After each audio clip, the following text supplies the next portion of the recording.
하나님 말씀 보십시다. 구약 성경 여호수아 11장 봅니다. 여호수아 11장 1절부터 9절까지 한 절씩 교독합니다. 336페이지입니다. 1절부터 9절까지입니다. 하수랑 야빈이 이 소식을 듣고 마돈왕 요압과 시몬왕과 아사왕과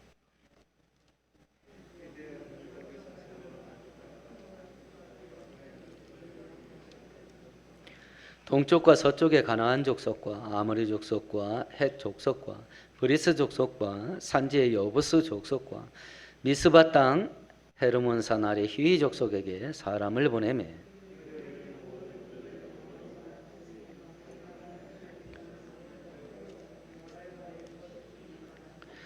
이 왕들이 모두 모여 나와서 이스라엘과 싸우려고 메론 물가에 함께 진쳤더라.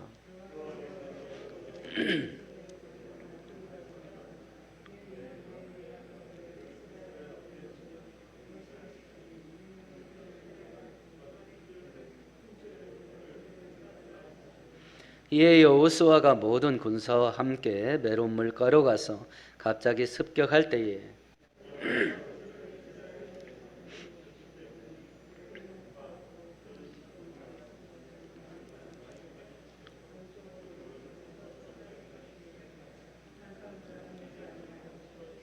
함께합니다.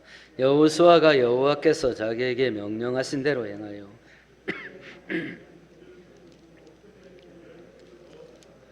아멘, 아멘.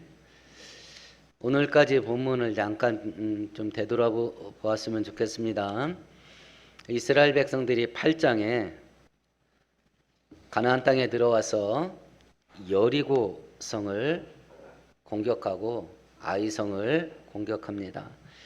9장에서는 이제 기브온 사람들이 항복을 하고 이것 때문에 남부 지역의 연합군들이 이제 이스라엘 백성들에게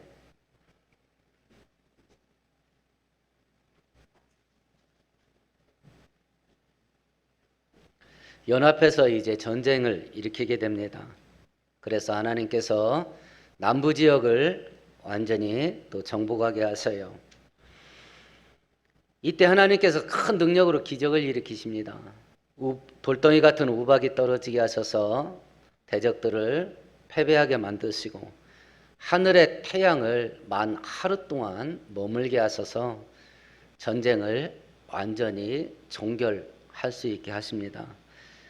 이 과정을 거쳐서 오늘 본문 11장으로 넘어옵니다. 이 소식을 듣고 이제 북부 지역이 연합을 하는 겁니다. 북부 지역의 대장 역할을 하는 것이 하수랑인데 하수랑이 주도를 해서 연합군이 형성이 되게 되고 또 이스라엘과 전쟁을 해서 이스라엘 백성들이 크게 승리하는 내용이 11장에 있습니다. 오늘 성경은 이 과정을 통해서 우리들에게 교훈하는 것이 저번 주와 똑같습니다. 어떤 사람이 승리하냐라고 하는 거예요. 코로나가 장기화됩니다. 또 변이가 많이 발생해서 점점 세집니다. 이런 와중 속에 우리의 삶에 많은 고달픈 일이 더 많이 생기게 됐습니다. 이런 와중 속에 어떻게 해야 이렇게 우리 힘과 능력으로 해결하지 못할 인생의 풍파들이 몰아닥칠 때에 우리가 어떻게 해야 승리하면서 살 수 있겠냐라고 하는 은혜가 오늘 우리에게도 충만케 부어지길 축원드리겠습니다. 이제 하수랑이 연합군을 형성을 하는데 그 규모가 어떤지를 좀 보십시다. 1절, 2절, 3절 같이 읽어봅니다. 하수랑 야빈이 이 소식을 듣고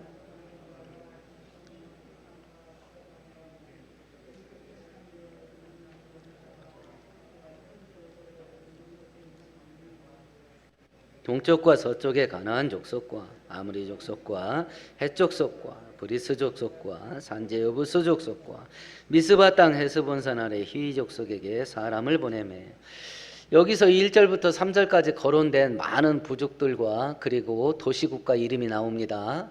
최소 15곳입니다. 남부 연합군은 5개 부족이 연합을 했습니다. 그 남부연합군과 싸워서 이겼는데 이제 그 소식을 듣고 북부 지역이 연합을 했습니다. 최소 15개 부족들이 연합을 했습니다. 예수님 살아있을 때 동시대를 살았던 요세푸스라고 하는 2000년 전 역사가가 있어요. 이 사람이 유대 전쟁사라고 하는 8권짜리 방대한 유대인 역사를 기록을 했는데, 이 전쟁을 기록하면서 어떻게 했냐면 이 북부 연합군이 보병이 30만이었답니다. 기병대가 1만이었고 병거가 2만 대 있었다, 이렇게 기록되어 있다 그래요. 병거는 지금으로 말하면 탱크입니다. 탱크. 이스라엘 백성들은 우리가 출애굽기 살펴보아서 압니다만 평생 노예 생활했습니다. 그리고 광야 40년 방황할 때 태어났던 아이들은 지금 대략 40대에서 20대 사이, 이 사이에 되는 사람들은 평생 텐트만 쳤습니다. 태어나면서 텐트 쳐가지고요, 지금까지 텐트만 치고 살았던 사람이에요. 그러니까 캠핑만 하던 사람이에요. 이런 사람들이 계속 강력한 적군과 싸울 일이 생기는 겁니다. 1000m 산을 넘었습니다. 2000m짜리가 가로막고 있는 거예요. 2000m 산을 넘었습니다. 3000m 산이 가로막고 있는 겁니다. 어떤 인생의 문제가 해결되면 숨을 돌려야 될 거 아니야, 숨을. 계속 몰아치는데 더 센 것이 옵니다. 더 센 것이 옵니다. 다시 말해서 이스라엘 백성들의 눈앞에 펼쳐지는 환경이 가면 갈수록 험악해지는 거예요. 가면 갈수록. 왜 이스라엘 백성들 환경을 하나님께서 이렇게 가면 갈수록 험악하게 만드시냐? 이스라엘 백성들이 겪었던 일들과 지금 각자 본인들이 겪고 있는 일과 비교를 해보셔요. 좋은 일들이 많아지냐, 어려운 일들이 계속 몰아닥치냐, 이걸 생각해 보는 겁니다. 어려운 일이 계속 몰아닥친다면 대체 이것을 어떻게 해야 되겠냐? 또 우리 가운데 혹여 좋은 일이 생기는 분이 있을 겁니다. 그러면 이 좋은 일이 계속하게 하려면 또 어떻게 해야 되냐? 똑같습니다. 질문에 대한 답은. 우리가 저번 주에 살펴봤습니다. 남부 연합군이 결성될 때에, 야, 1대1로 싸워도 이거 이길까 말까 한데, 이거 이제 적군들이 막 연합을 해가지고 떼거지로 몰려온다. 하나님이 이런 환경을 왜 허락하시냐? 이런 험악한 환경 속에 이스라엘 백성들을 왜 집어넣으시냐? 이거예요. 우리는 하나님의 마음을 몰라요. 우리는 하나님의 계획을 모릅니다. 근데 우리 눈에 보이는 거는 자꾸 험악해지는 거예요. 근데 이런 이면 속에, 뒷면 속에 하나님의 계획은 뭐냐면, 하나하나 일일이 1대1로 싸우지 말고 적군들이 떼거지로 모여 있어서 그냥 한 방에 해결하자. 이게 하나님의 계획이었어요. 이게 이스라엘 백성들에게 전쟁을 효율적으로 할 수 있게 적군을 모아주시는 거예요. 한 방에 끝내라고. 한 방에. 근데 이스라엘 백성들은 이걸 몰라요. 왜냐하면 하나님이 설명을 안 했거든요. 하나님이 이스라엘 백성들에게 원하시는 건 나만 믿고 따라와, 이거였거든요. 그리고 일일이 설명 안 합니다. 그래서 의인은 오직 믿음으로 삽니다. 두 번째는 눈에 보이지 않지만 하나님이 살아계시고 그 하나님이 전능하셔서 불가능한 것이 없는 하나님이라는 것을 경험시켜 주는 거예요. 돌덩이 같은 우박이 쏟아져 내리는데 고대 전쟁은 백병전이에요. 난타전입니다. 눈앞에 적군을 보고 칼로, 몽둥이로 이렇게 싸우는 난타전인데, 하늘에서 돌덩이 같은 우박이 쏟아지는데요, 이스라엘 백성들에게는 안 맞아. 원수들 머리에로만 떨어져. 이런 기적이 어디 있어요? 하루가 태양이 1박 2일 머물렀습니다. 하나님은 보이지 않습니다. 근데 그 하나님이 살아계신다. 그리고 그 하나님이 당신이 택한 백성들과 함께 하시고 그들을 지키고 보호하시고 승리케 하는 하나님이다. 이걸 경험시켜주는 기회예요. 기회. 그래서 하나님께서 이스라엘 백성들을, 당신이 택한 백성들을 자주 막다른 골목으로 끌고 가셔요. 이유가 뭐냐? 바로 이걸 경험시켜주기 위해서예요. 근데 하나님이 설명은 안 합니다. 믿고 따라오기를 원하셔요. 믿고 따라오기를. 결과는 뭐냐? 하나님께서 항상 좋은 것으로 당신의 백성들에게 주셔요. 이끌어가는 과정 속에 광야를 만날 수 있습니다. 사막을 만날 수 있습니다.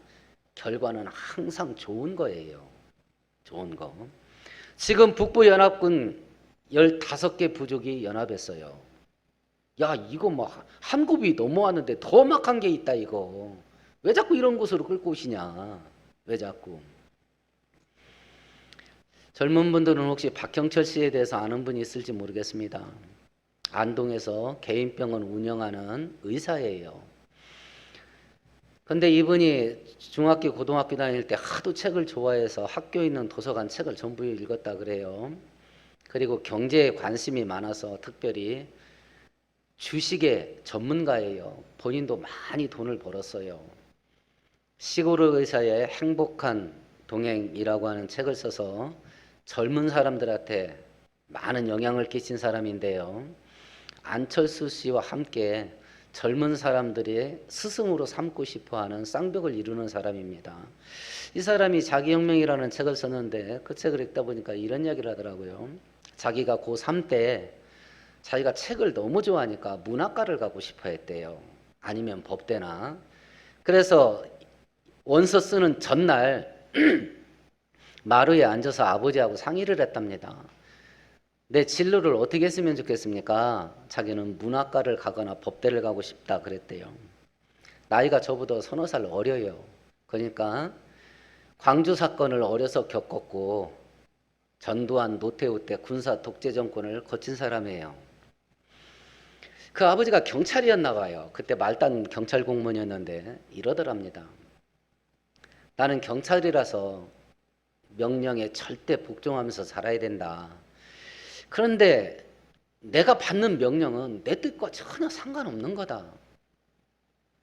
데모가 터지면 젊은이들의 데모를 하면 진압하라는 명령이 내려오고 그 명령이 내려오면 나는 네 또래 되는 자식 같은 애들을 쫓아가서 걔네들을 체포를 해가지고 감옥에 넘겨야 된다. 네가 법대를 가게 되면 검사나 판사를 하게 될 터인데 지금 이 시대는 법이 법대로 집행 안 되는 시대다. 그런 일을 하면서 네가 평생 양심의 고통을 짊어지고 살 자신이 있으면 법대 가라. 이 아버지도 대단해요. 아들이 실력이 없는 아들이 아니에요. 의대 갔어요. 그러니까 법대, 저희들 때 법대 가면요 뭘 해도 됐습니다. 수색길이 열렸어요. 저희들 때 법대 갔으면. 근데 실력이 있어서 법대를 갈 수 있는 아들한테 야, 지금 법대로 돌아가는 세상이 아니오. 너가 그 양심의 고통을 감당할 수 있으면 법대 가라. 그래서 아들이 집안이 넉넉하지 못하니까 안정적으로 돈을 벌 수 있는 의대를 가기로 해요. 그리고 이렇게 썼습니다.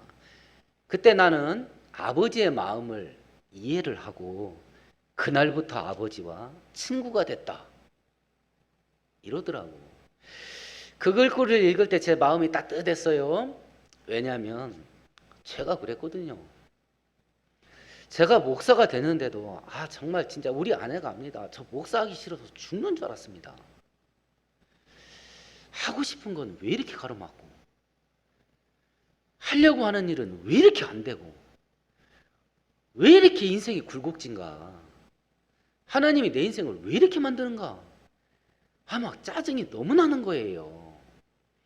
그러다가 어느 순간에 하나님이 나를 향한 마음이 딱 하나밖에 없다는 걸 알았습니다.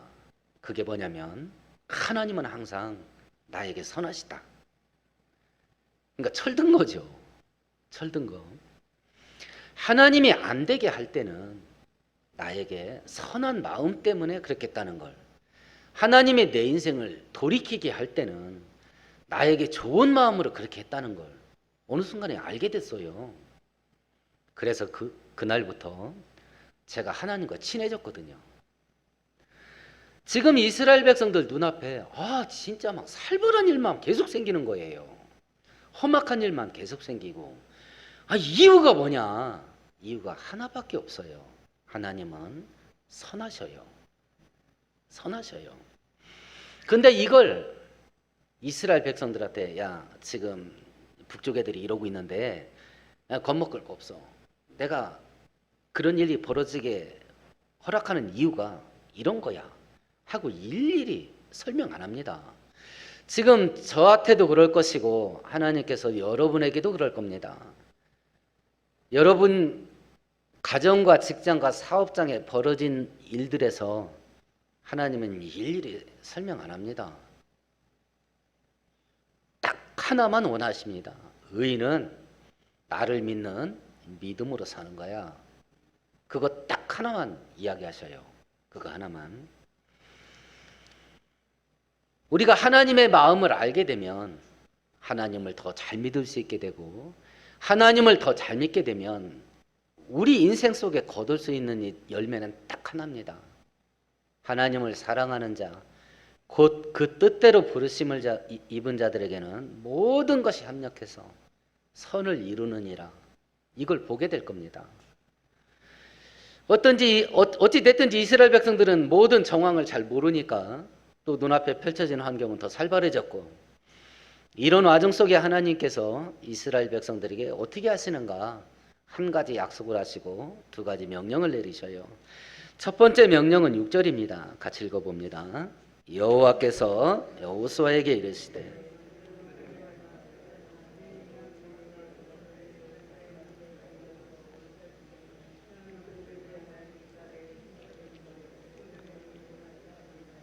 첫 번째 명령은 뭐였냐면 두려워하지 마라. 가나안 땅 들어가기 전부터 하나님께서 이스라엘 백성들에게 모세가 죽기 전에 유언을 남긴 세 번의 설교를 모은 것이 신명기입니다. 하나님이 이스라엘 백성들한테 가나안 땅에 들어갈 이스라엘 백성들한테 신신당부한 게 요거 하나예요. 그들의 죄를 본받지 말라라고 하는 금지 명령과 이거 하나입니다. 신명기 20장에 이렇게 되어 있습니다. 네가 나가서 적군과 싸우려 할 때에 말과 병거와 백성이 너보다 많음을 볼지라도 그들을 두려워하지 말라. 애굽 땅에서 너를 인도하신 네 하나님 여호와께서 너와 함께 하시느니라. 절대로 겁먹지 마라. 근심하고 염려하고 두려워하고 절망과 좌절에 빠지지 마라. 니들 눈앞에 살벌한 일이 펼쳐질 거 나도 안다. 그리고 그거 아는데 데리고 가는 거다. 두려워하지 마라. 두려워하지 마라. 하나님을 믿지 않는 불신앙, 그리고 근심 걱정과 두려움에 빠지는 거, 그 뿌리가 똑같습니다. 하나님을 믿지 않는 거예요. 불신앙은 대놓고 하나님을 인정하지 않고 하나님을 믿지 않는 것이고, 우리들은 하나님을 믿는다고 하면서도 두려워하고 근심한다. 왜 그럴까요? 하나님 믿는다고 이게 될까? 결국은 안 믿는 거예요. 뿌리가 같아요. 뿌리가. 지금 우리들은 많은 어려운 문제들 우리 눈앞에 있을 겁니다.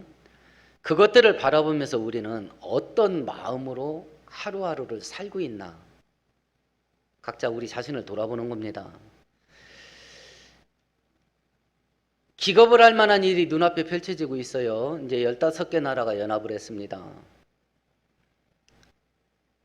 탱크가 2만 대예요. 기병대가 만이고 보병이 30만입니다. 자기들은 평생 텐트 치다 살았고 40대 이상 된 사람은 애굽에서 노예 생활했었고, 이런 사람들이 그 강력한 적군들과 어떻게 싸우냐? 하나님께서 미리 아셔요. 겁먹을 수밖에 없다는 걸. 마음이 무너질 수밖에 없다는 걸 알아요. 그 환경을 보면. 그래서 하나님께서 뭐라고 말했냐면, 야, 저거 보지 마. 그거 보지 마. 나를 봐라. 나를 봐라. 우리 눈앞에 혹독한 환경이 펼쳐질 때 우리는 어떤 마음으로 그걸 보고 있는가? 어제 중앙일보에 세상이 점점 어려워지니까 젊은이들이 갈 길이 막히잖아요. 청년 취업 문제를 이렇게 취재를 했어요. 거기에 한 기자와 인터뷰한 한 청년이 이런 말을 합니다. 우리 부모는 돈이 없습니다. 가난합니다. 그래서 내가 부모님한테 물려받을 게 하나도 없습니다. 그래서 나는 내 자식한테 가난을 물려주기 싫어서 결혼 안 하기로 했고 자식을 낳지 않기로 결심을 했습니다. 진짜 먹먹하더라 가슴이. 우리 성도들이 참 평생 돈 문제에서 자유하지 못할 사람이 많습니다. 지금 돈 걱정 많이 하시고 살 텐데 여러분 죽을 때까지 이 상황 안 바뀔 수도 있습니다. 평생 가난에 시달리다가 죽을 수도 있습니다. 근데 하나님이 우리한테 줄 수 있는 최고의 축복은 돈이 아니에요. 천국이에요. 이게 믿어지면 가난을 짊어지고 삽니다. 근데 이게 믿어지지 않는다면 얼마나 하나님은 또 원망하겠고, 얼마나 또 자기 신세 타령은 하겠고, 얼마나 또 날마다 고달프게 살아야 되나. 절대로 해결될 수 없을 것 같은 그런 문제들을 놓고 우리는 지금 어떤 문제, 어떤 마음을 가지고 그걸 바라보고 있는가. 바라보고 하나님은 그걸 보지 말라 그래요. 아니 그런데 되는데 어떻게 안 보일 건가. 되는데 30만 대군이 떼거지로 오는 게 보이는데 어떻게 안 봐 그걸. 여기서 작동하는 것이 믿음의 내공이에요. 내공이 있어야 돼. 심지가 견고해야 된다고. 그래서 잠언에서 하나님께서도 무릇 지킬 만한 것보다 너의 마음을 지켜라. 생명의 근원이 거기에 있다. 그래서 우리의 심지가 흔들려 버리면 인생이 무너져 버려요. 심지가 흔들리면. 이건 영적인 내공이에요. 이게 있어야 되거든요. 시편 20편에 이렇게 되어 있습니다. 어떤 사람은 병거, 어떤 사람은 말을 의지하나 우리는 여호와 우리 하나님의 이름을 자랑하리로다. 그들은 비틀거리며 넘어질지라도 우리는 일어나 바로 서게 되리라. 이렇게 살았던 이스라엘 백성들은 항상 이겼어요. 말과 병거가 막 떼거지로 몰려온대요. 근데 그걸 보면서 이스라엘 백성들이 우리는 그런 거 의지 안 한다.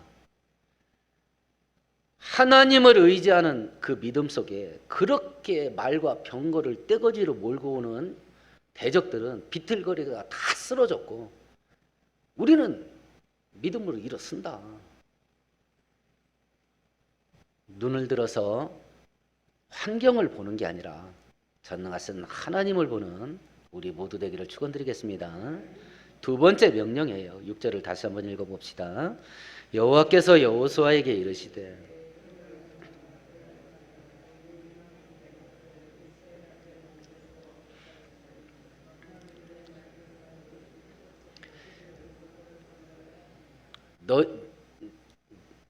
너희들이 승리하게 되면 말과 병거를 뺏을 거야.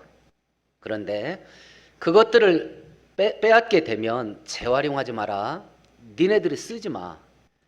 군마의 발 뒤꿈치 아킬레스건이죠. 힘줄을 끊어서 병신 만들어라. 그리고 병거를 전부 불태워라. 니네가 쓰지 마.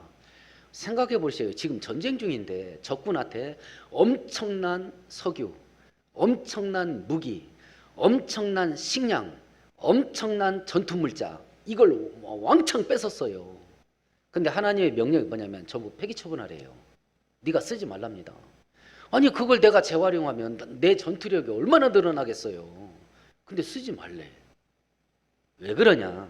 이유가 뭐냐면 너희들이 그런 것들을 많이 가지고 있으면 하나님의 은혜로 승리했다 생각하지 않고 우리들이 잘 싸워서 이겼다라고 하니까 너희들이 하나님 말고 다른 걸 의지할 만한 것 만들지를 마 해서 그걸 부시라고 한 거예요.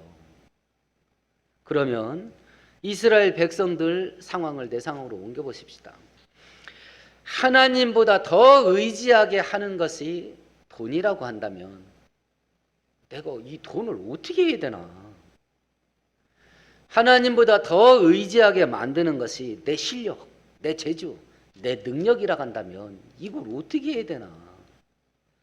하나님보다 더 의지하게 만드는 것이 내가 가지고 있는 권력, 내가 가지고 있는 집안의 백, 인맥, 학벌 이런 거라 간다면 이걸 대체 어떻게 해야 되냐? 어떻게 해야 되냐? 사람 보기에 기댈 언덕이 될 만한 것을 소유하지를 마라 이 뜻이거든요. 이게 네가 보기에 저기다 기대면 내 인생 좀 평안해질 것 같은데 그런 거 자체를 만들지 마라. 만들지 마라. 그럼 돈 있는 거 전부 내다 버리라 소리냐? 그냥 통장에다 쟁이고 사세요. 그런데 마음으로 그걸 기댈 언덕으로 삼으면 안 돼. 우리의 기댈 언덕은 딱 한 분입니다.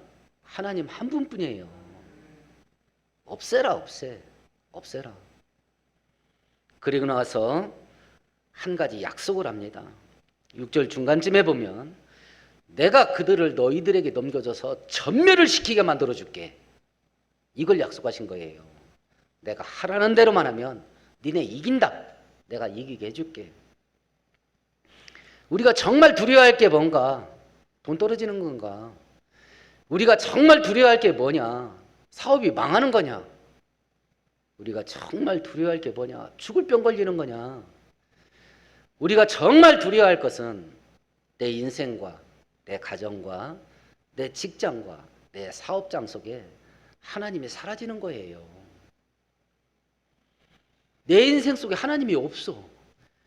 이게 진짜 두려워할 일이에요. 내 가정 속에 하나님이 없어. 이게 진짜 두려워할 일입니다. 내 자식들 마음속에 하나님이 사라져. 이게 진짜 두려워할 일이에요. 미국 한인교회에서 선교를 제일 잘하는 필라델피아에 있는 목사님이 있어요. 그분이 선교의 미래라고 하는 책을 썼는데 거기에서 우리가 현대 기독교가 앞으로 선교해야 될 마지막 선교지가 어딘가 나 그거 읽고 깜짝 놀랐어요. 우리 자식들이랍니다. 이 자라나는 젊은 세대 속에 하나님이 사라진답니다. 목사 자식인데 예수를 안 믿어. 어떡할 거예요 그걸? 어떡할 거야? 진짜 두려운 게 뭔지 아십니까? 우리에게서 하나님이 사라지는 거예요. 하나님께서 말씀하셔요. 내가 너희들과 함께 있을게. 그러면 다 된다. 다 된다. 그걸 약속하신 거예요. 그리고 결과는 어떻게 됐냐? 10절과 11절이 된 겁니다. 같이 읽어봅니다. 하솔은 본래 그의 모든 나라의 머리였더니 그때 여호수아가 돌아와서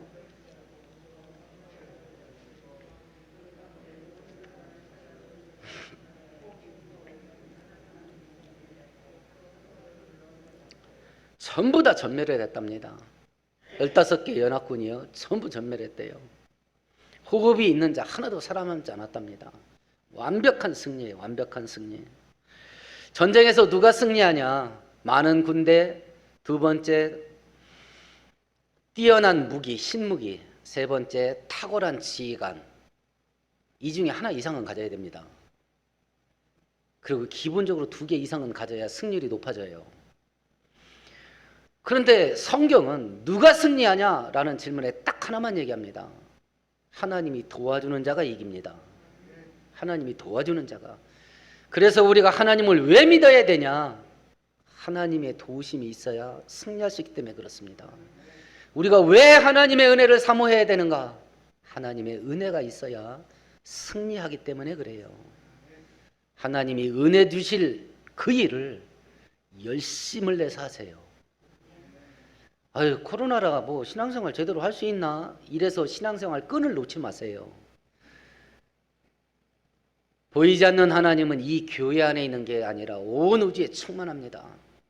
내가 차 안에 있을 때도, 일을 할 때도, 집에 있을 때도, 어디 있을 때도 하나님은 나와 함께 하시니 그 하나님을 붙잡고 하나님과 가까이 하는 그 일을 힘을 내서 하세요. 힘을 내서. 코로나 핑계 댔다가 죽어나갑니다. 하나님이 사라졌을 때 우리의 가정이 한 방에 훅 갈 수 있어요. 우리의 사업이 한 방에 훅 갈 수 있습니다. 코로나가 자유롭게 모여서 신앙생활하는 건 가로막을지라도 우리가 개인적으로 날마다 하나님과 가까이 가고 하나님을 철저하게 붙잡는 그 일을 힘내서 하는 저와 여러분 되기를 축원드리겠습니다. 전쟁에서 승리하는 것이 이스라엘 백성들의 소원이었을 겁니다. 그런데 하나님께서 차고 넘치는 생각도 않던 축복을 주셨어요. 그것이 14절입니다. 같이 읽어봅니다. 이 성읍의 모든 재물과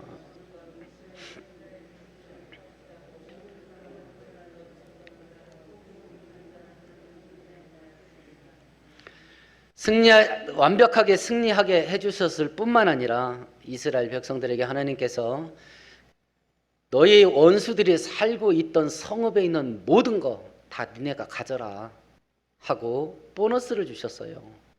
보너스를. 우리 인생 앞길에 험악한 일이 많이 생겨도 그걸 보면서도 내가 소망을 간직할 수 있는 이유는 내가 믿는 하나님이 이런 하나님이시라서 그래요. 내가 생각하지도 못했던 은혜를 주시는 하나님이라서 우리는 소망과 희망을 포기하지 않고 내 가슴에 품을 수 있는 이유가 그거예요. 어려운 문제 터졌을 때에 그걸 믿음으로 잘 부딪히면 승리케 하시고 믿음으로 승리했다 해서 기특하게 여기시고 승리한 보너스를 또 주셔요. 그런 하나님이시라서 그 하나님을 끝까지 붙잡으면 하나님께서 선한 걸 주시리라 우리는 소망할 수 있는 겁니다. 소망할 수 있는 것이요. 이 승리를 마친 후에 하나님께서 작은 책망을 하나 하셔요. 그것이 뭐냐면 21절과 22절입니다. 같이 읽어봅시다. 그때 여호수아가 가서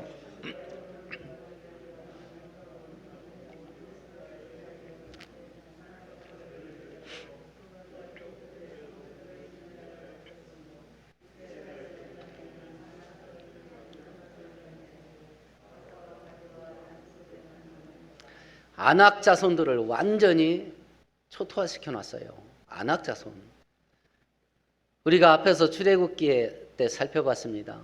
12명 정탐꾼 보냈을 때에 여호수아와 갈렙 빼고 나머지 10명이 우리 그 땅 들어가면 다 죽습니다 라고 결정을 내린 이유가 두 개였습니다. 하나는 여리고성이에요.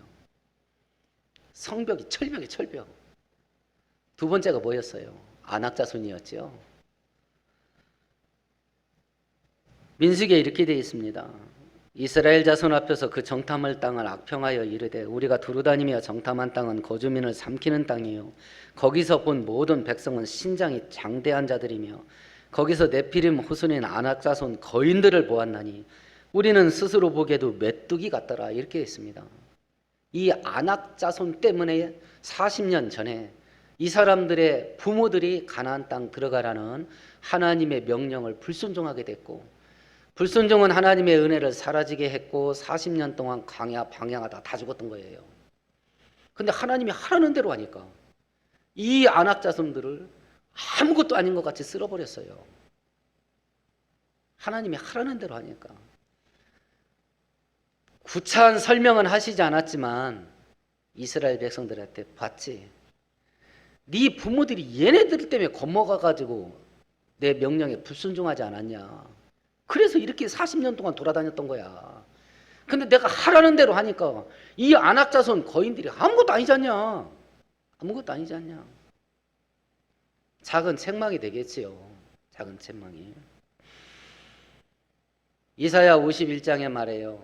내 손이 짧아서 너를 구원하지 못함도 아니고 내가 귀가 없어서 니네들 기도 안 듣는 것도 아니다. 오직 너희 손에 죄가 너와 나 사이를 갈라놓았고 내 귀를 막아 너희들의 기도가 들리지 않게 했다.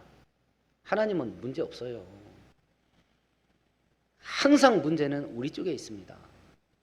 그리고 희망이 여전히 있는 것은 믿음으로 하나님께 돌이키게 되면 은혜는 살아나요. 은혜는 살아납니다. 누가 전쟁에서 승리할 거냐? 딱 하나예요. 하나님이 도와주시는 자가, 하나님께서 은혜 주는 자가 승리합니다. 과거에 우리가 어떻게 살았든지 상관없습니다. 지금 우리가 믿음으로 다시 하나님께 돌아가서 은혜가 살아나면 우리 이길 수 있습니다. 코로나가 더 확산되고 불경기는 더 깊어지게 될 거고 돈 없이 사는 우리들의 앞길에는 더 험난한 일이 있게 될 것이고 그 험난한 일은 우리 대에 안 끝날 겁니다. 우리 자식 때까지 대물림 될 겁니다. 그러나 하나님의 은혜가 역사하면 그 악한 사슬은 끊어질 겁니다. 이 은혜가 우리 모두에게 부어지게 되길 축원드리겠습니다. 하나님 아버지, 우리가 사는 세상 험악합니다. 우리 힘과 능력으로 해결하지 못할 살벌한 일들이 날마다 우리 앞길을 가로막습니다.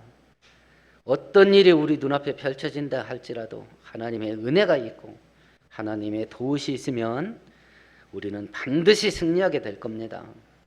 눈앞에 펼쳐지는 환경들을 바라보며 절망하고 두려워하고 근심 걱정에 무너져 내리지 않게 하시고 눈을 들어 전능하신 하나님, 택한 자녀들에게 가장 좋은 것 주실 하나님, 그 하나님 바라보며 믿음으로 승리하는 우리 모든 성도들 되게 하여 주옵소서. 예수님 이름으로 기도합니다. 아멘.